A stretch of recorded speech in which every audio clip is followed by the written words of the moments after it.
Bem-vindos então para a nossa segunda aula do curso sobre a Bíblia, né? O curso Por que a Bíblia? E hoje a gente vai tratar de um assunto que é muito importante, que é o Antigo Testamento. Eu imagino que muitos aqui já leram a Bíblia toda, ou pelo menos, né? A gente espera que boa parte do pessoal que está na igreja há mais tempo tenha lido a Bíblia toda. E tenha percebido que tem várias diferenças entre as duas leituras, do Antigo e do Novo Testamento. Parece que o Antigo Testamento e está muito distante culturalmente da gente. Parece que ele está mais difícil de entender, várias partes dele são difíceis de entender. E quem tem alguma Bíblia de estudo, vê no início da Bíblia que tem o início da Bíblia de cada livro, ele tem uma explicação, autoria, propósito e tudo mais. E nos livros do Antigo Testamento, vários a autoria, às vezes, será que esse livro foi assim? Quando é que foi composto?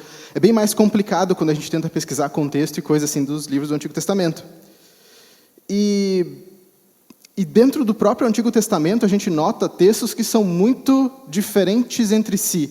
Tem um monte de estilo de escrita diferente, tem muito estilo literário diferente, que o Novo Testamento não é tanto assim.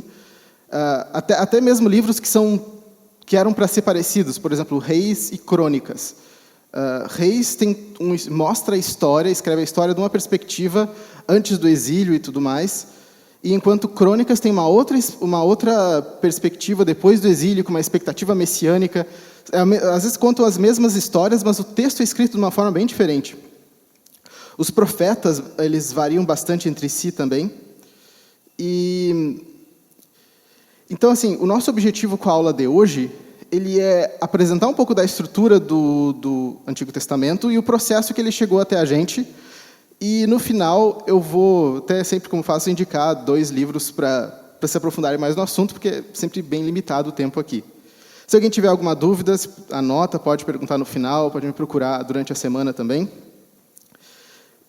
Então, a gente viu na aula passada que todos os pressupostos, tudo que a gente assume antes como cristão para olhar para o texto bíblico,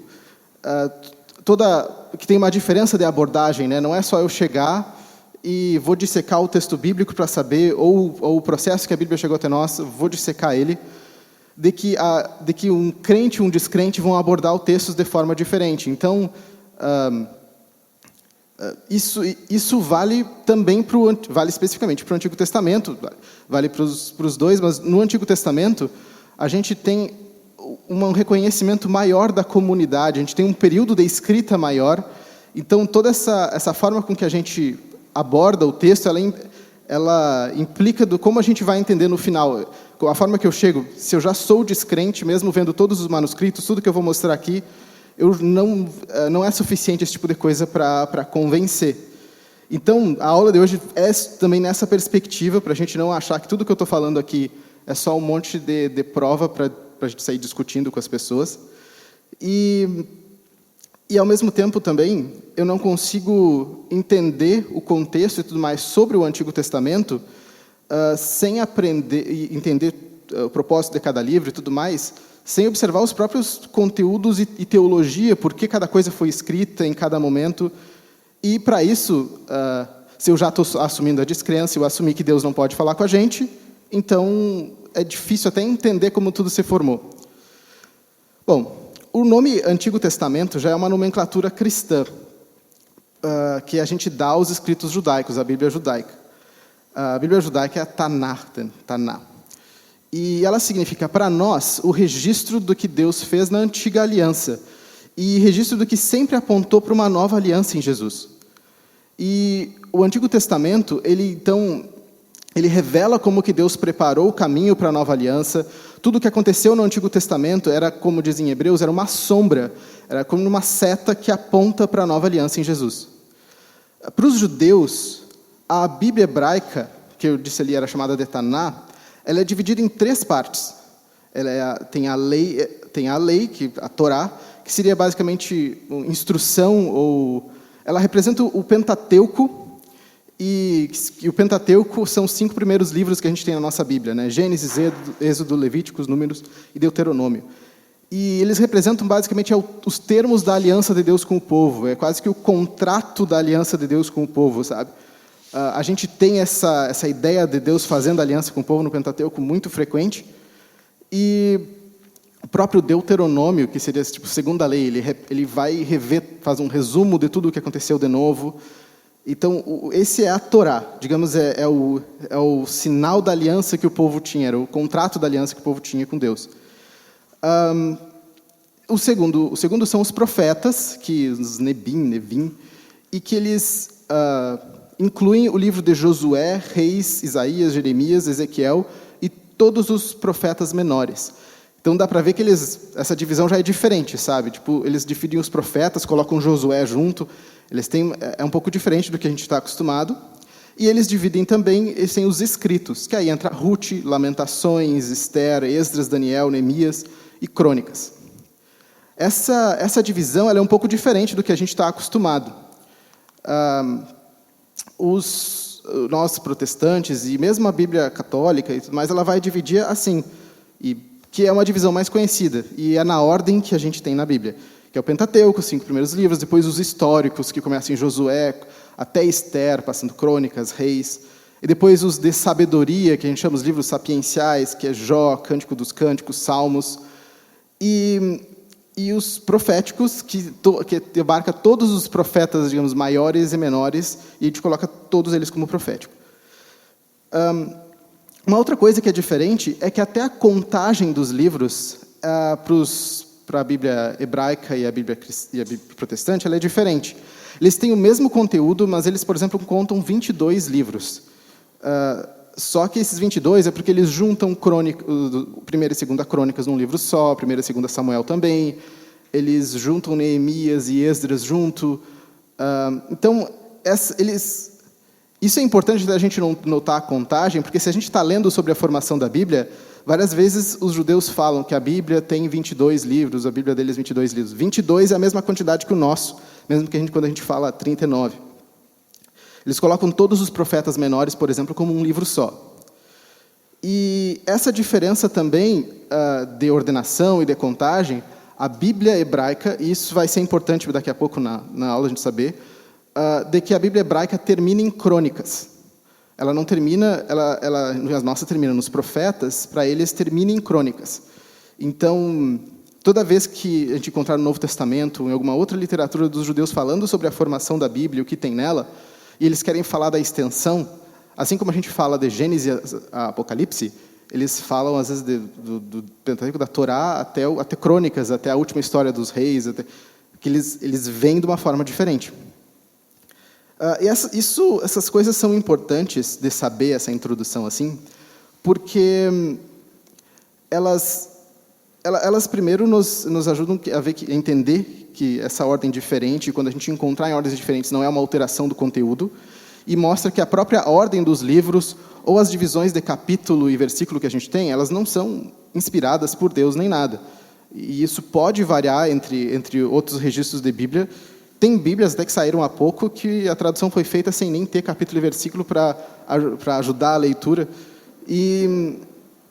Então, que essas coisas não são inspiradas, essas diferenças elas não têm nenhuma relevância doutrinária, assim. E que também a organização dos livros ela tem alguns propósitos teológicos. Os judeus eles organizavam, por exemplo, alguns estudiosos vão dizer que algumas das organizações de livros da ordem deles era por causa das liturgias e das festas que eles faziam e dos livros que eles liam nessa liturgia, na liturgia do ano deles. Então, a ordem tinha um propósito teológico, não necessariamente cronológico. Então, um livro mais antigo pode vir antes de um livro mais novo no Antigo Testamento, e isso não é nenhum problema. Então, dado essas questões iniciais do Antigo Testamento, uma outra questão que impacta, que a gente não pode ignorar, é a conexão com o idioma, né? A gente não pode ignorar que existe uma conexão que, bom, linguistas discutem isso bastante, mas entre pensamento, cultura e linguagem, uma coisa influencia a outra. A língua, ao mesmo tempo que é um produto, vai sendo um produto da cultura, ela também transforma e impacta a cultura. Então, a gente não pode ignorar os idiomas onde a Bíblia foi escrita, os idiomas originais. Essas coisas têm uma importância da gente conhecer. E mesmo que a gente tenha várias traduções muito confiáveis da Bíblia, a gente tem para vários idiomas, as traduções para o português são umas das melhores do mundo. Assim, a gente tem muita opção de tradução, tem um trabalho de tradução no Brasil muito bom. Mas tem sempre aspectos do texto original que a gente pode acabar perdendo, às vezes até alguma métrica, beleza, por que escreve de determinado jeito, se a gente não observa um pouco e aprende, pelo menos, sobre como funcionam as línguas originais dele. No caso do Antigo Testamento, a língua mais comum é o hebraico. O hebraico ele é uma língua, que a gente diz que é uma língua semítica, que, para dar um exemplo, outras línguas semíticas, para não entrar muito a fundo nessas famílias de língua, por exemplo, o árabe e o aramaico também fazem parte desse grupo de línguas semíticas. Essa classificação é importante porque muitas vezes, em processo de tradução do Antigo Testamento, a gente tem uma palavra em hebraico que aparece uma ou duas vezes e é difícil de saber o que ela significa. Às vezes, sabe, está no contexto, tu fica em dúvida, e aí eles olham para outros idiomas próximos, outros idiomas, tu vai olhar para o aramaico, vai olhar para o árabe, e outros idiomas que às vezes a mesma palavra aparece. E ela dá uma pista de talvez qual seria o sentido dessa palavra no hebraico. A gente pode pensar isso no português. A nossa língua é uma língua latina ou românica. E ela é parente de umas línguas como italiano, francês, espanhol. E a gente tem uma semelhança com as línguas que é bem evidente. E tem os falsos cognatos, mas tem várias palavras que a gente pode aprender mais sobre ela só olhando como elas aparecem nas línguas parentes, digamos assim. Então, parte desse processo de tradução do hebraico não é nem só conhecer o hebraico, é conhecer as outras línguas da volta também. Uma outra característica da literatura hebraica é que, em geral, ela não tem um foco tanto nas coisas abstratas, de eu dizer, você é uma flor, e aí tu pensa o que é a essência da flor, o que tem na flor que é para a pessoa. Eles são mais observacional, assim, é mais concreto. E eu não posso dizer que isso define a língua, eles não conseguem falar concreto, não. Mas que isso é uma característica muito comum no texto hebraico que a gente vai ver. Um exemplo do que a gente encontra no Antigo Testamento é esse texto aqui. O pessoal que lê sempre dá risada, né? Como você é linda, minha querida, como é linda, seus olhos por trás do véu são pombas, seu cabelo é um rebanho de cabras que vem descendo do monte Gileade, seus dentes são como um rebanho de ovelhas recém-tosquiadas. Que elogio, né? Como é que tu faz esse elogio para a amada? Quem diria que, por exemplo, seu cabelo é como um rebanho de cabras que vem descendo do monte Gileade? Ele está dizendo que que ela é morena, com o cabelo avolumado e, digamos, ondulado assim, que ela é morena. Porque tu tem que imaginar as cabras que ele tinha na época, tu tem que imaginar o monte e imaginar as cabras descendo. Ele está dizendo que ela tem um cabelo, que é morena, bonita. E, então, assim, a gente lendo isso aqui, quando é que eu vou imaginar que isso é dizer que ela é morena? Muito difícil. E certamente o autor aqui não quer que a gente ache que o olho dela é uma pomba, que o cabelo dela, então, é a cabra. Mas ele está criando uma figura, mas é um jeito que eles criam as coisas, que eles falam, é bem diferente. Isso nos ajuda até quando a gente está vendo o processo de formação do Antigo Testamento, até localizar, porque a forma com que essas figuras e tudo mais são pensadas, a gente consegue achar no tempo para trás e comparar com outros poemas, outras coisas da época, para tentar ver, para tentar achar estruturas semelhantes, às vezes mesmo em outras línguas próximas, e nos ajudam a saber bem onde cada livro ou cada coisa do Antigo Testamento foi escrita. Mas esse tipo de coisa acontece no português. Uma coisa que acontece no português também é que, assim, a gente está acostumado a falar esse nosso português, mas a língua ela muda ao longo do tempo. E o hebraico, ele levou 2 milênios para o Antigo Testamento ser escrito. Quanto tempo a própria língua hebraica foi mudando nesse período? E, para dar um exemplo, isso acontece em português. Olha um exemplo aqui da carta de Pedro Vaz de Caminha. Isso aqui 500 anos atrás. Não dá para entender. Parece árabe, e é realmente influenciado pelo árabe a forma de escrita cursiva aqui, mas isso é português. E isso aqui é transliterado, é eu pegar letra por letra e trazer. Isso aqui era um português de 500 anos atrás. Então, a gente consegue datar o português só pelo jeito que ele foi escrito. Não só, né, mas com a Bíblia no hebraico e tudo mais, a gente consegue saber a estrutura do texto, mais ou menos a época que foi escrito e tudo mais, até mesmo pelo hebraico que é escrito. Por isso que o idioma original aqui é tão importante. Não é só o significado daquilo, mas até como foi escrito. Um outro exemplo, por exemplo, no português, é que eu sou de Bagé. E em Bagé é fronteira com o Uruguai. E a gente tem várias palavras do espanhol que a gente mistura quando vai conversar. Isso entra nas nossas expressões. E tem palavras, por exemplo, do Guarani.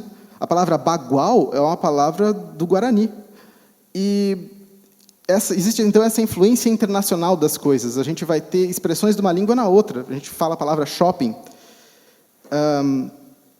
Então, essas mudanças na língua, elas também afetaram o próprio processo de cópia. Porque, como a gente falou há um tempo, falou na aula passada, não tinha impressora, não tinha nada para manter os textos. Então, eu tinha que fazer cópias deles e passar elas para frente. E esse processo da transmissão dessas cópias é afetado também.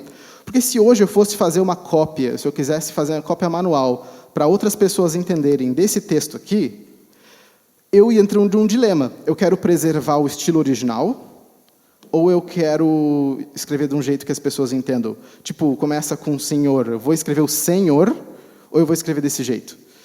E isso é um dilema que os copistas também passaram, e a gente percebe essas coisas quando a gente está olhando para os manuscritos. Então, tudo isso mostra o tamanho do esforço que essas questões de transmitir a Bíblia para frente vão envolvendo. Uma outra questão muito comum que envolve o hebraico é a pronúncia das vogais. O hebraico antigo, o hebraico do Antigo Testamento, a gente não... só o que era registrado eram as consoantes. As vogais eram transmitidas por tradição oral. Então, assim, na escrita do que a gente tem hoje, os manuscritos mais antigos, não tem vogal lá. E como é que eu pronuncio? A gente consegue saber o significado das palavras, mas a gente não consegue saber como é que era a pronúncia antiga. A pronúncia do hebraico bíblico que a gente tem hoje, ela foi feita a gente vai ver melhor ainda depois, mas pelos massoréticos, que incluíram marcações de vocalização, só que isso foi muito depois. Começou a ser feito no 500 depois de Cristo, que seria a marcação mais oficial que a gente usa hoje. Então, uma coisa que a gente não tem a pronúncia correta de todas as coisas no hebraico. E aí eu já vi vídeo na internet de, por exemplo, gente querendo especular sobre a pronúncia correta do nome de Deus, do tetragrama lá, que é YHWH, né? Aí tem gente que fala de tudo. Eu já vi vídeo de gente que coloca som de animal falando, e aí diz que o som de animal é Yahweh, Yahoo, e não sei o que os animais falam o nome de Deus. Eu já vi de tudo.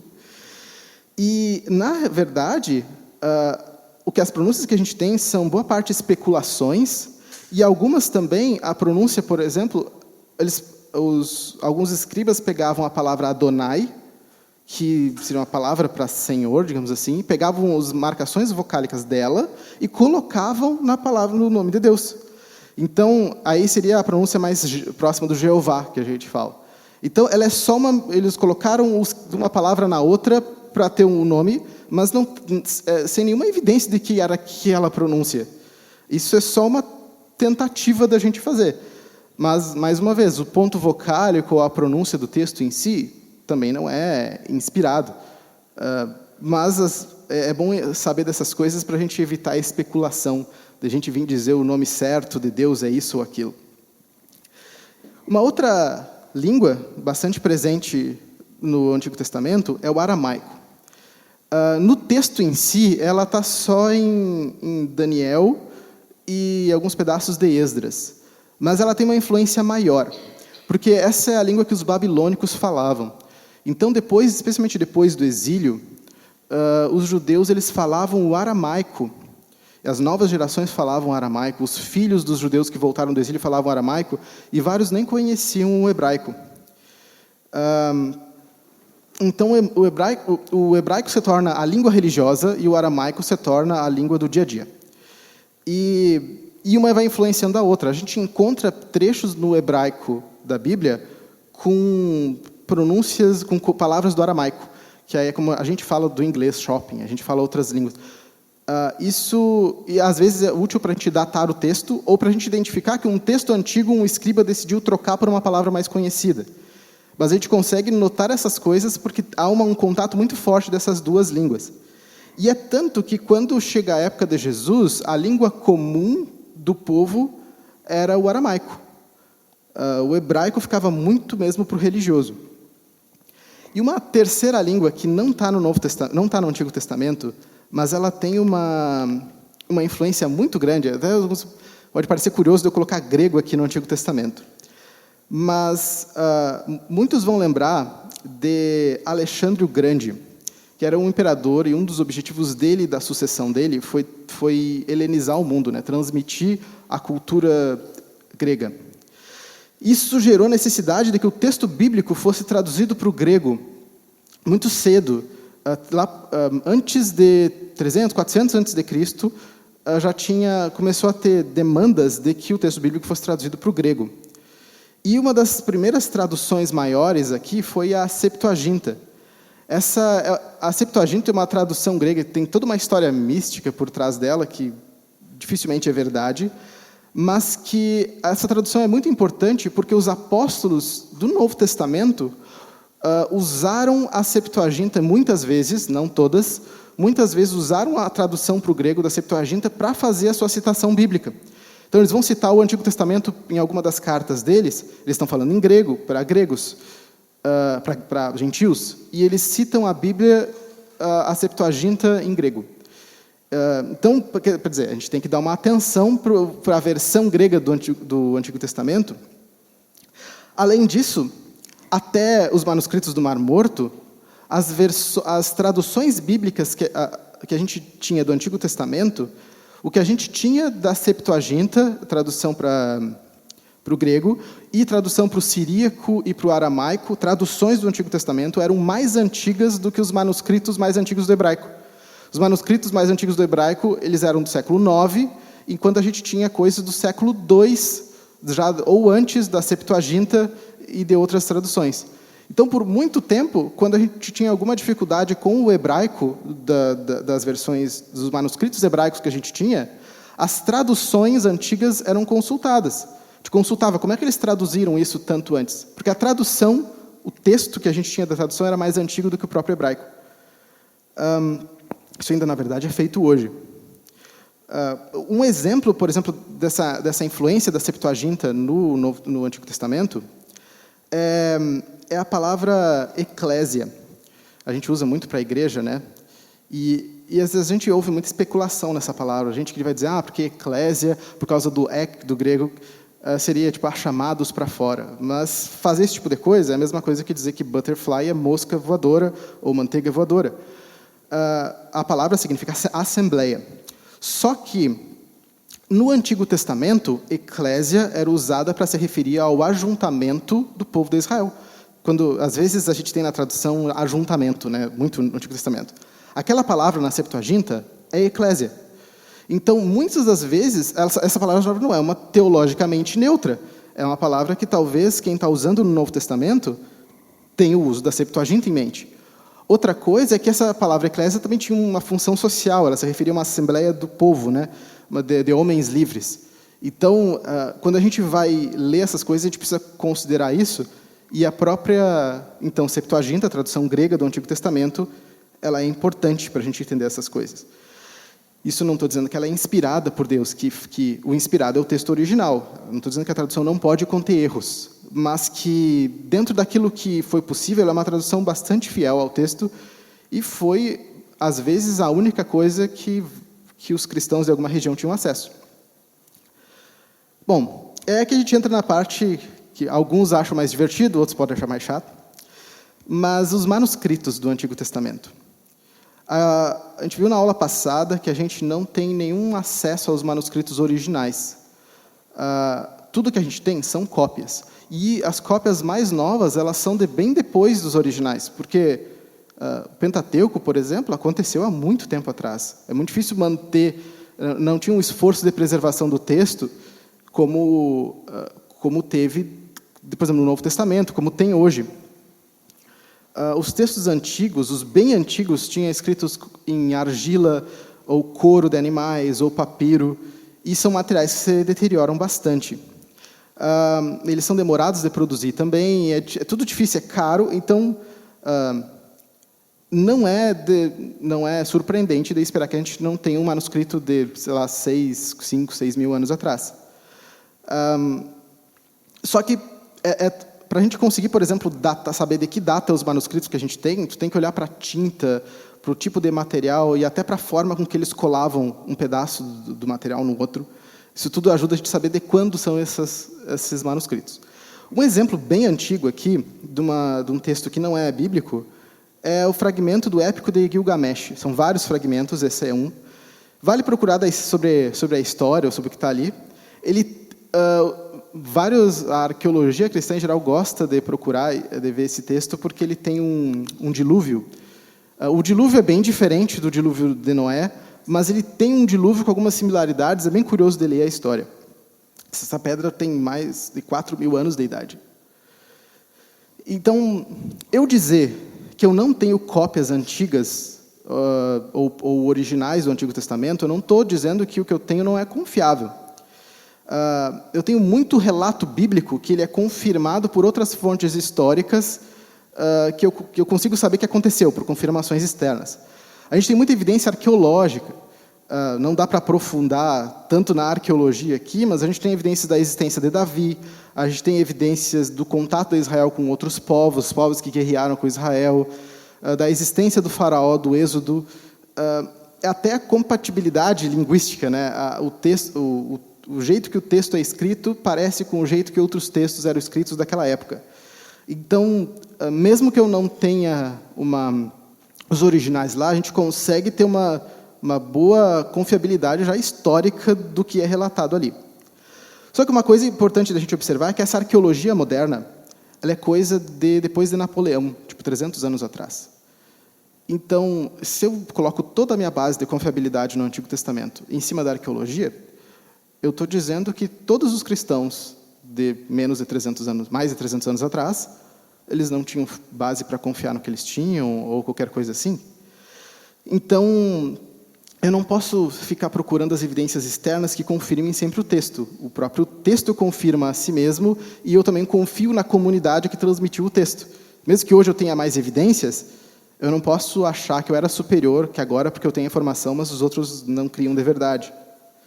Então, quando a gente fala de arqueologia, é legal, a gente fica empolgado, mas tem que sempre esse cuidado em mente.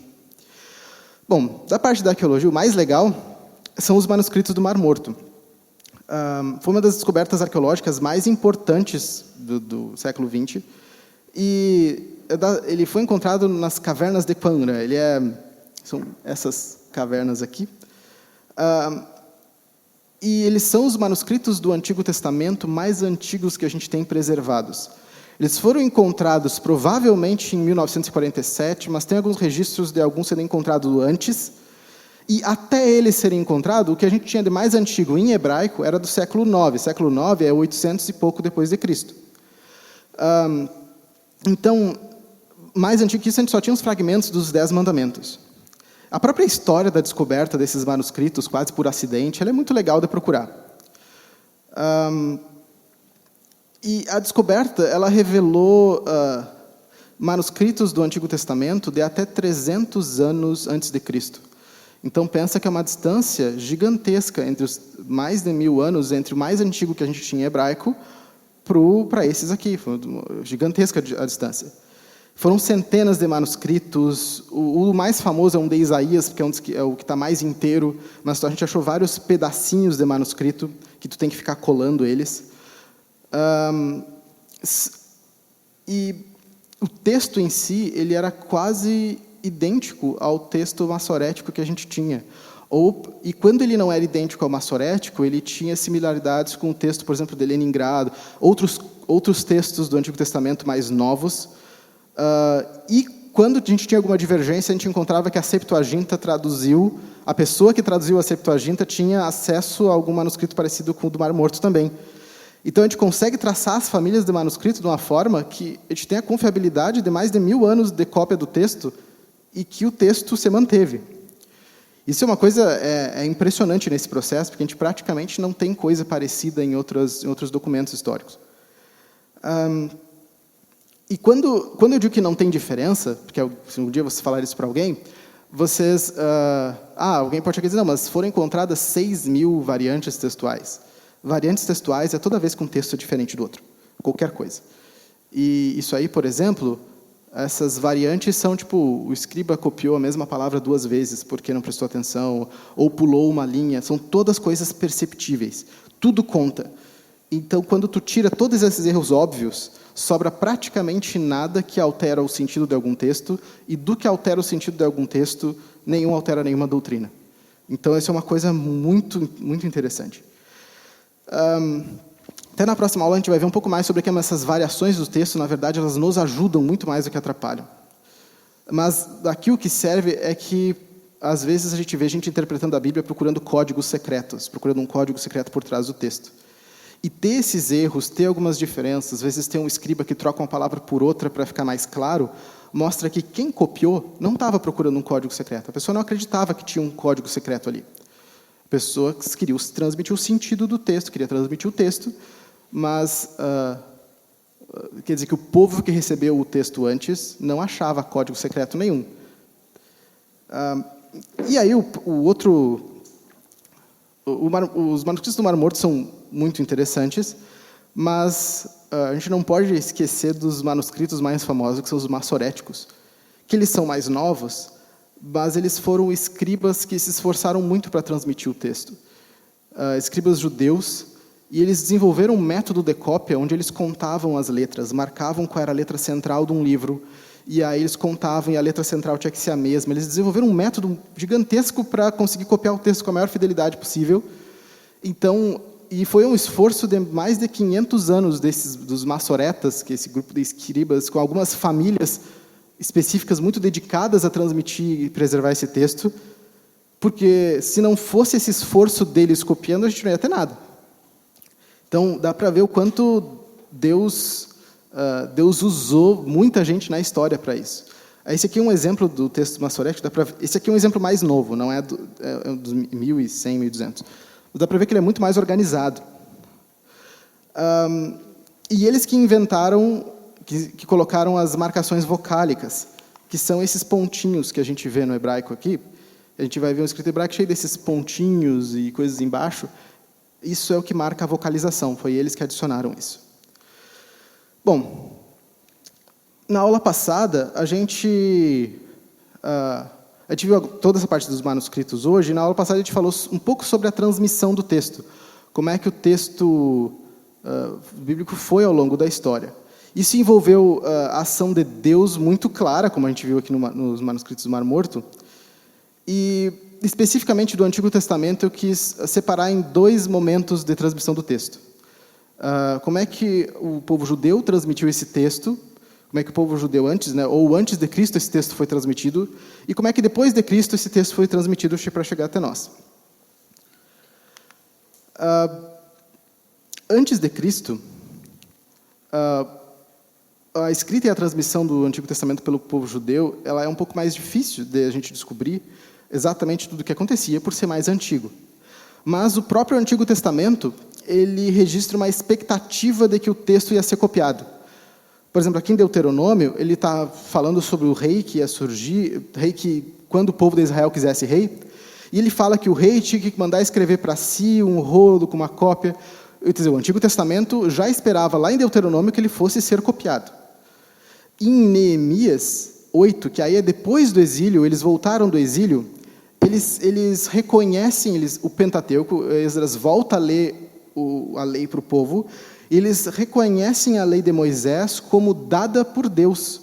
Então, há essa expectativa de cópia, e há também evidência, mesmo depois do exílio, depois de todo o tempo passado, de que o povo entendia a lei que estava lá, era a autoria de Moisés, mas era dada por Deus. Então, a gente já consegue ter uma ideia das expectativas que o povo tinha com relação a essa transmissão.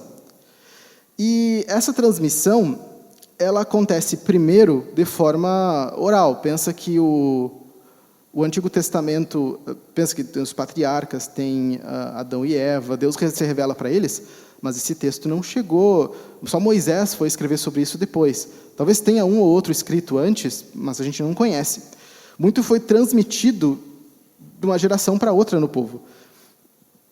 O próprio livro de Provérbios, ele parece ser uma seleção de vários provérbios e ditos que eram comuns entre as pessoas ou escritos, porque fala que Salomão tinha muito provérbio, mas não foram todos registrados. Então, essa forma de transmitir o texto, ela foi principal, especialmente no início do Antigo Testamento, mas não quer dizer que isso era um grande telefone sem fio, porque uma comunidade inteira transmitindo o texto, as pessoas conseguem validar a veracidade daquilo que está passando, e até hoje a gente tem culturas que transmitem informação e formação cultural via essa forma de tradição. E a gente tem que lembrar que mesmo sendo falível essa transmissão, Deus não é. Assim como os homens que escreveram são falíveis, mas Deus não é. Então Deus age infalivelmente nos homens, e o texto que a gente tem é um texto que a gente pode confiar completamente. Então, o que eu digo, não dá para nunca excluir o sobrenatural do texto. Um outro aspecto dessa transmissão do Antigo Testamento é a edição e revisão. Isso aqui, para algumas pessoas, assim, às vezes soa meio estranho, mas a gente tem muita disputa sobre a autoria de vários livros do Antigo Testamento, porque vários deles são anônimos. Quem escreveu Ruth? Quem escreveu Crônicas? Quem escreveu Esther? A gente não sabe. Tem muito salmo que é anônimo, e tem salmo que desde Moisés até depois do exílio. Então, o período que Salmos também é escrito é muito grande. E, inclusive, assim, um grande marco da transmissão do texto é o próprio exílio babilônico, né? Porque a forma com a identidade com que o povo se enxergava, ela também é afetada de antes do exílio e depois do exílio. E até a forma que isso tudo é transmitido, os idiomas e tudo mais. Pensa que eles tinham uma relação muito com a identidade, com o templo. E o templo ele é destruído com os babilônicos, e o próprio povo ele fica sem uma referência de identidade. No período depois do exílio, a gente tem... Durante o exílio, a gente tem alguns profetas sendo escritos, e a gente tem depois ainda Crônicas, Esdras, Neemias, são todos livros posteriores ao exílio dos judeus. E então quer dizer que a composição da Bíblia... E a composição da Bíblia hebraica, do jeito que a gente tem, ela passou por muitas mãos ao longo do tempo. Não só na escrita, como na organização. E aqui eu tenho que falar na questão de autoria. Por exemplo, quando a gente fala que Provérbios foi Salomão, de que o Pentateuco foi Moisés, não significa que eu estou dizendo que ninguém mais escreveu nada naquele texto. Pensa quem foi que registrou a morte de Moisés. Os próprios Provérbios de Salomão tem provérbios iguais em outros textos antigos, que ou Salomão copiou ou alguém incluiu ali. A gente tem a própria organização. Salmos. Não foi uma pessoa que escreveu todos os salmos, a gente sabe. Alguém organizou o livro de Salmos, e a própria ordem dos salmos ela tem uma intenção teológica ali. A gente pensa num livro, que eu vou publicar um livro hoje, vamos supor. Aí eu sou o autor, mas aí tem o tradutor, tem a revisão da tradução, tem a edição, tem a revisão da edição. Várias mãos passaram ali. Isso é um processo até parecido com a Bíblia. E isso não quer dizer que a Bíblia não é confiável, não foi alterada. O autor não precisa ser conhecido, famoso, para ser inspirado. O autor ou os autores que ajudaram a organizar o livro de Salmos na ordem que a gente tem, o livro de Salmos, são autores inspirados por Deus também, a gente só não sabe o nome deles. E um exemplo aqui, por exemplo, tem um livro de Crônicas, que que eu falei antes, ele se refere a vários acontecimentos iguais ao de Reis. Ele está usando Reis, e Crônicas cita vários outros livros que não estão lá, que a gente perdeu, como referência, e ele conta a história de uma perspectiva muito mais messiânica e muito mais otimista com relação à casa de Davi, por exemplo. Eclesiastes, a gente tem a figura do pregador, que é o centro do livro, mas tem alguém que conta e faz observações sobre o pregador por fora. Pode ter sido o próprio Salomão, pode ser alguém ouvindo Salomão, entendeu? Existe uma relação de autoria aqui que só porque boa parte do livro foi da autoria de uma pessoa, não quer dizer que não houve uma participação comunitária no Antigo Testamento. Uma coisa que a gente entra também aqui é que existia uma própria reconhecimento do povo sobre o pertencimento ou não dos textos à Bíblia. Algumas pessoas têm as edições, têm tudo mais? Tem. E essas coisas são inspiradas, porque, por exemplo, Crônica cita vários livros que não foram preservados.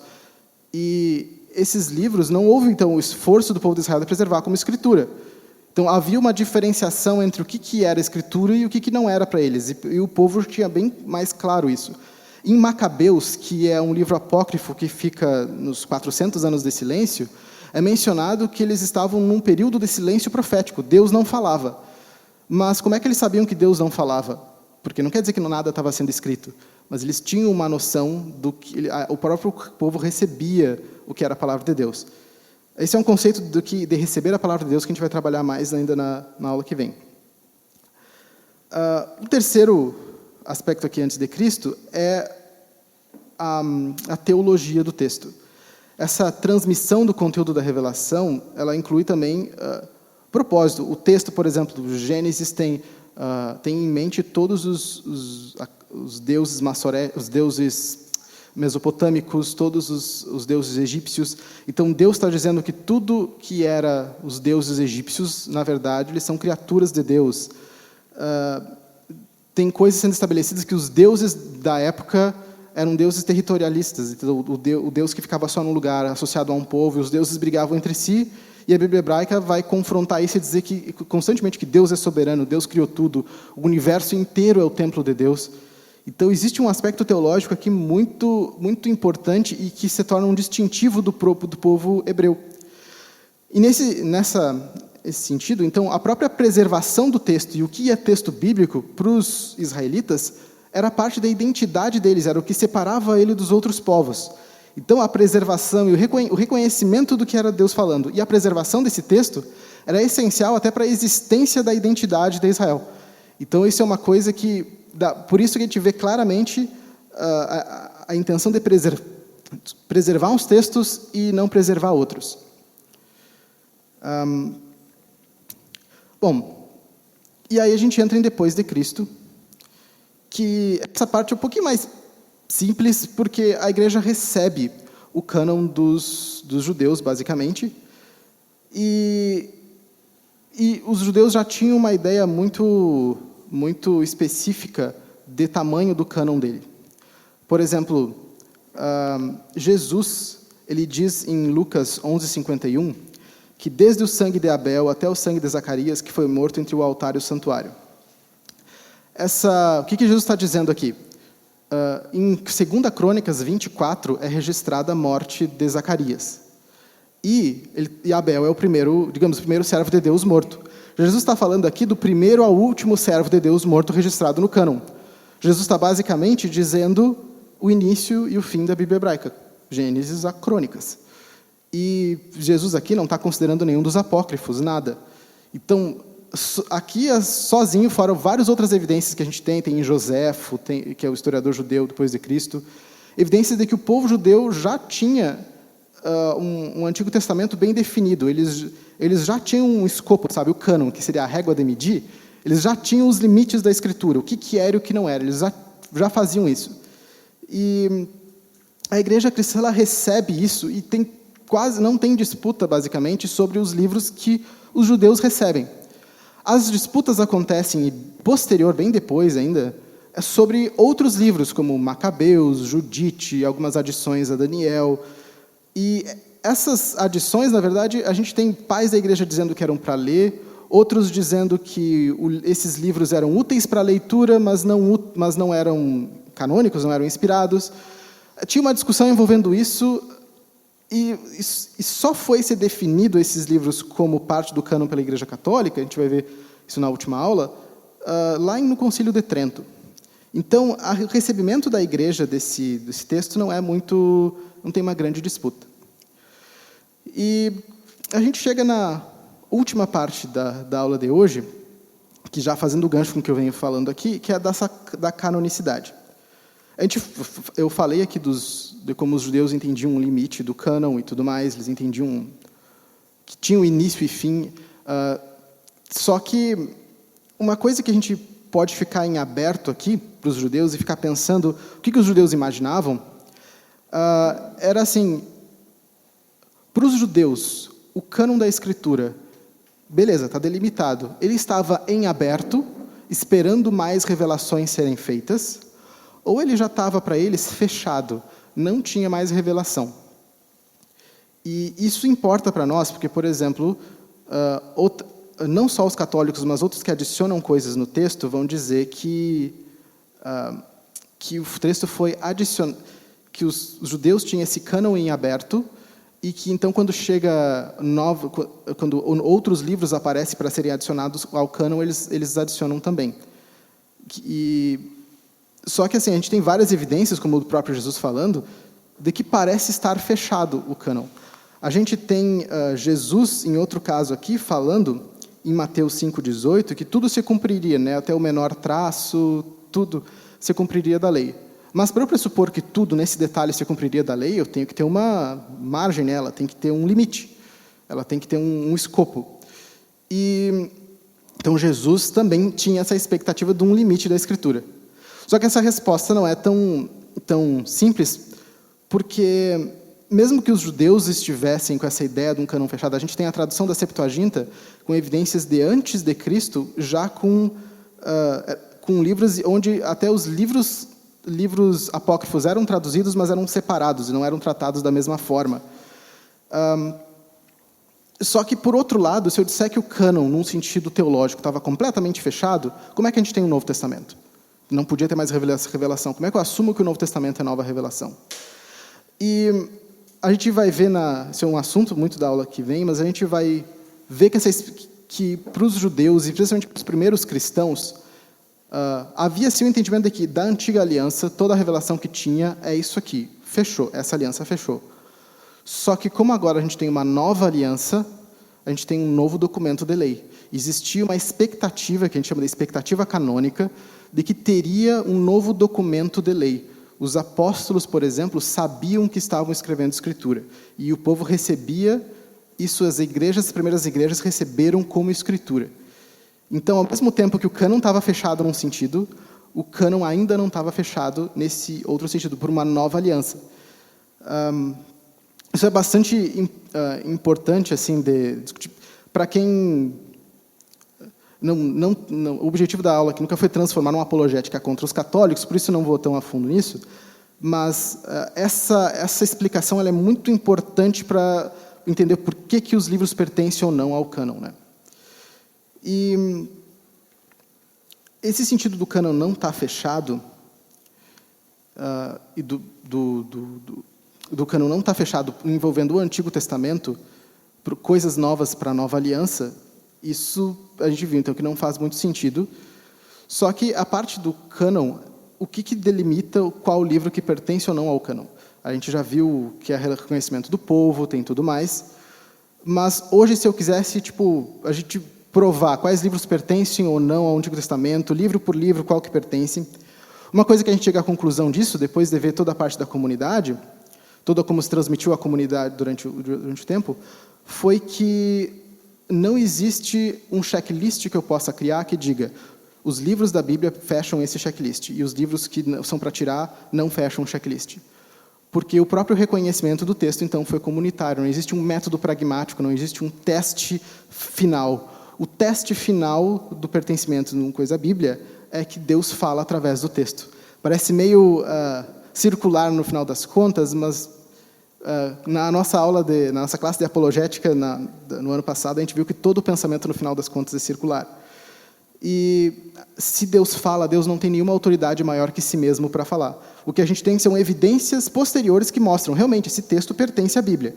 Mas eu não posso fazer nenhum checklist para dizer, como se eu estivesse definindo o que pertence ou não, senão eu estou desvalorizando até as pessoas que creram até aqui.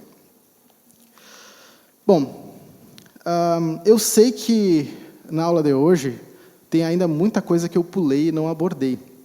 Tem teorias sobre a autoria do Pentateuco, hipótese documental, para quem conhece um pouco mais já ouviu falar disso. Só que responder a todas essas objeções exige uma aula só para isso. E se vocês até quiserem se aprofundar mais em assuntos, tipo a autoria de cada coisa, falem comigo, com o Samuel, que a gente vê, que a gente organiza, né, os próximos cursos, mas eu espero que a aula de hoje tenha sido um incentivo, mesmo com bastante conteúdo, para que vocês tanto queiram estudar ou que saibam mais sobre o texto, saibam que o Antigo Testamento não simplesmente brotou assim na nossa frente, mas também para saber que as perguntas que as pessoas fazem, as perguntas que a gente possa ter com relação ao texto, elas têm resposta, sabe? Em uma hora é difícil eu falar todas as coisas, mas existem respostas para as dúvidas, não é uma coisa que simplesmente, sabe, disseram para nós e surge assim. E também, uma das coisas que eu gostaria que pudessem levar da aula de hoje é o quanto o esforço, eu falei isso na aula passada, mas o esforço histórico e de Deus em transmitir a própria palavra. Tanto dos manuscritos do Mar Morto, quanto as cópias dos massoréticos, quanto o povo, até a própria escrita, pensa, Crônicas, claramente foi um esforço de alguém que consultou vários livros, leu muita coisa e coloca a perspectiva teológica ali. Tem autores anônimos, copistas anônimos, gente que dedicou muito tempo para isso acontecer. E a Bíblia que a gente carrega, ela é um sinal, sozinho, só dela existir, ela é um sinal de que Deus não está em silêncio na história, sabe? Não tem, a gente vai ver no Novo Testamento, por exemplo, não tem nenhum outro documento com tantas evidências de manuscrito, a gente não tem nenhum outro registro com tanta evidência quanto o Novo Testamento. Bom, eu deixo essas duas indicações de livros aqui. Esse panorama do Antigo Testamento, eu usei bastante ele para essa aula. Ele é muito bom. Eu usei a versão em inglês dele, ele tem em português. E esse aqui do Norman Geisler é muito didático. Ele explica as coisas da Bíblia, ele faz uns esqueminhas, e ele é bem visual, assim, muito legal também. Eu deixo essas duas recomendações sobre o Antigo Testamento.